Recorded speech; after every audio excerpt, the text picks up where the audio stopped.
already it's not looking too bad, and we've only just scratched the surface. I think this gray color, in fact, is probably going to be perfect for continuing on the beard area. So I'm going to go back to the alpha I had and spray. And let's get in here and paint us some stubbly beard. We'll just kind of drop that gray down. Yeah, I like that. Am I? Did I forget to turn symmetry back on? I did. Turn symmetry back on. And, excuse me.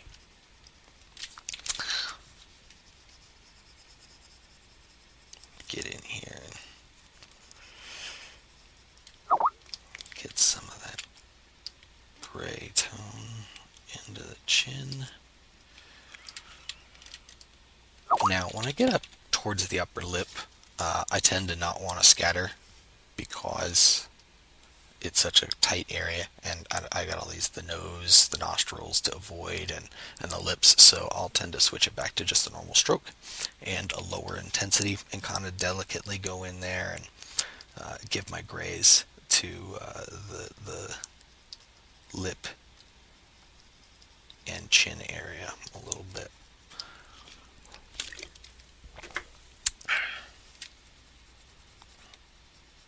So I'm going to bring in some more gray up here through the lip. It's looking not too bad. Bring it out a little actually. I think I could even do with a darker color, in fact. And this I will scatter. Just to break it up a little bit. Bring my intensity back up. And sort of marble in a little bit of additional modeling. Already, you know, he's not looking too bad, but you kind of have to let your sculpt do a lot of the heavy lifting, and thankfully this shader is great, so it makes a lot of crap look pretty good. I'm gonna go in and do a little bit on these eyes that I'm sort of been avoiding. We can maybe get in there and give him some eyebrows as well. I'm gonna take this reddish color, give us a little more saturation, make it a little bit more purple, maybe a little bit darker. And again, I'm going to take off the scatter because I'm working in such a little detail area. And I'm going to just get in there and start doing a little dark purples in those lips. Depending on, the ethnicity and age and gender, all these colors are going to vary a lot. But and depending even on, the lifestyle of the character. Is it someone who's getting a tan a lot? Is his skin, cracked? Does he live in the desert, or is this like a skinny, translucent computer nerd like me? They're gonna have completely different skin tones. So, and even characteristics like the color and crackling of their lips, the veins and reddening and on the nose and what have you. All those attributes are going to be, changed depending on their environment and their lifestyle.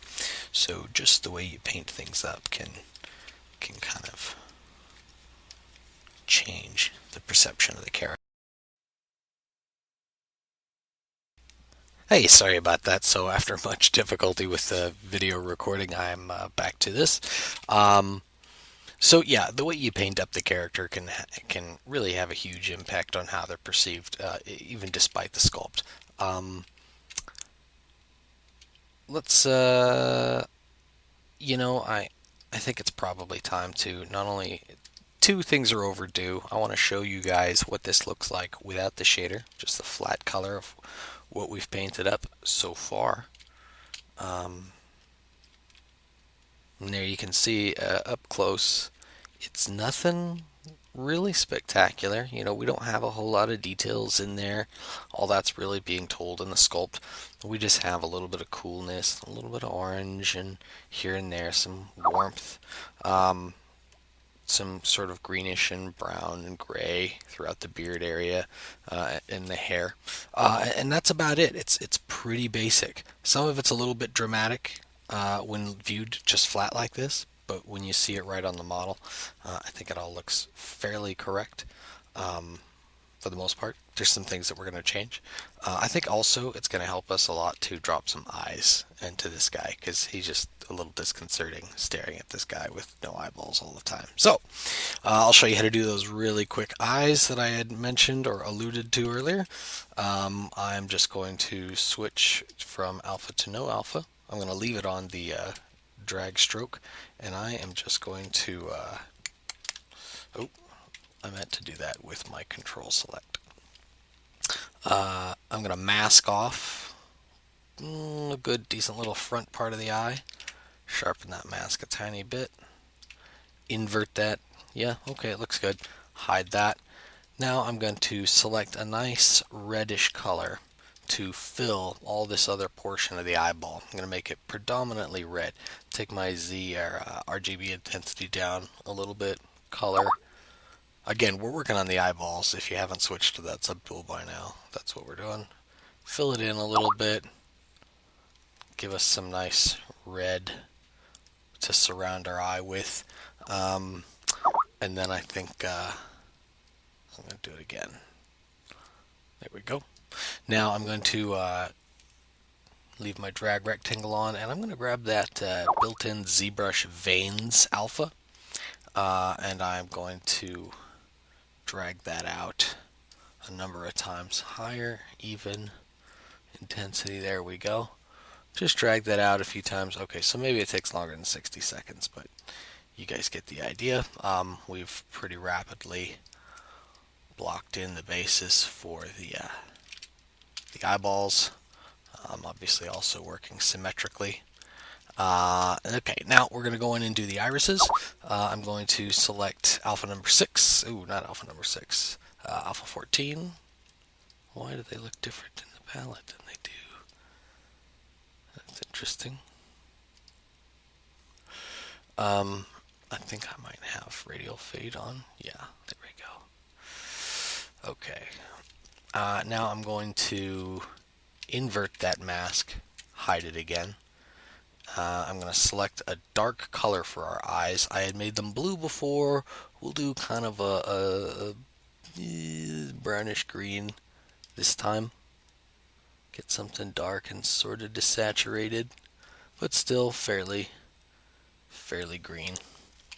And I'm just going to drag this out from the center. Let me see the face. Turn off solo so I can get an idea for my iris scale. Go a little bigger, a little bigger. Alright, now once I like that, I've got it in fairly soft and how I like it. I'm going to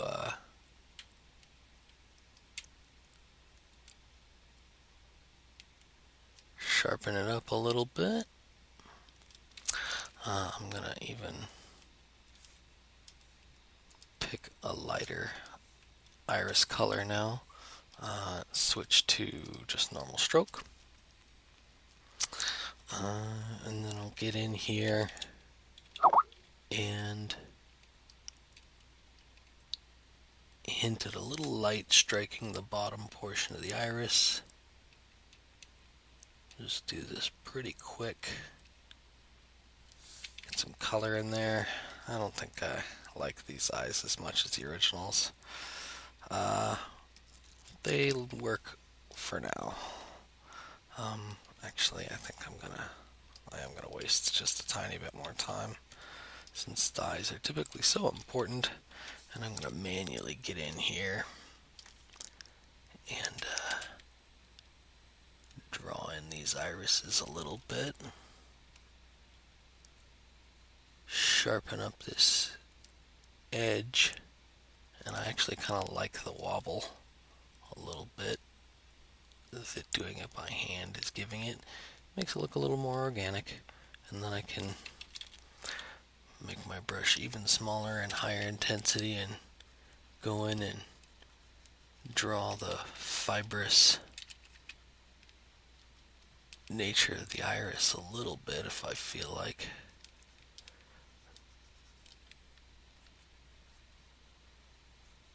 This mesh isn't terribly high res, so at least that part of it isn't. So let me darken this color up a little bit. And